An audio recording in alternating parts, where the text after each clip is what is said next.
Ассалаумағалейкум, сәлем баршаңызға. Менің артыма қош келдіңіздер. Бүгін осындай етсіз, өте дәмді котлеттер дайындайтын боламыз. Ол үшін бізге осындай картоп керек. Картопты біздер суда пісіріп аламыз. Мен алдын ала осылай дәміне қарай тұз салып пісіретін боламын. Сіздер жаңағы керісінше піскеннен кейін де тұзды дәміне қарай салсаңыздар болады.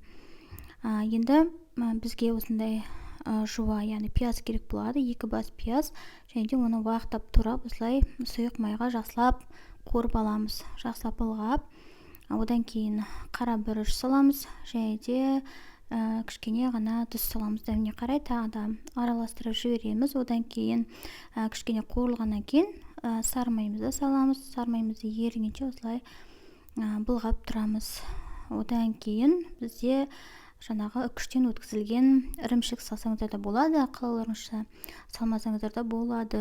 Мен бұл жолы осындай ірімшік салдым. Жақсылап ірімшік осылай жаңа ерігенге дейін қуырамыз. Оттың азын өшіреміз де піскен картоптарымызды суытып кішкене. Одан кейін осылай теркіден өткізіп аламыз. Жаңағы біздің пиязымызды қуырған осы картопқа саламыз.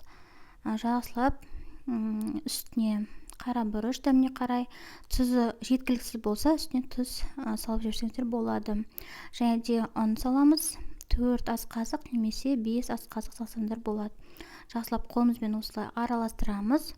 Және де осылай котлеттің қарапайым котлетті біз қалай жасаймыз, дәл солай котлеттің формасын жасап шығамыз. 2 жұмыртқамызды жаншқымен жақсылап араластырамыз да, осындай панировочный сухариға жақсылап жаңағы біз аунатып алатын боламыз котлеттеріміз. Мінекей жұмыртқаға жақсылап осылай аунатамыз. Және де панировочный сухариға екі жағынан дәл солай аунатып шығамыз.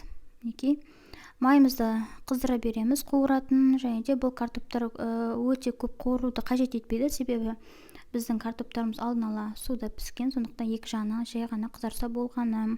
Кез келген гарнирмен берсеңіздер болады. Суда піскен рожки немесе макарон немесе қарақұмық жармасымен берсеңіздер де өздеріңіздің қалауларыңызша. Мен осындай қаймаққа укроп және де сарымсақ салып осылай ұсындым. Өте дәмді болып шықты. Міндетті түрде дайындап көріңіздер.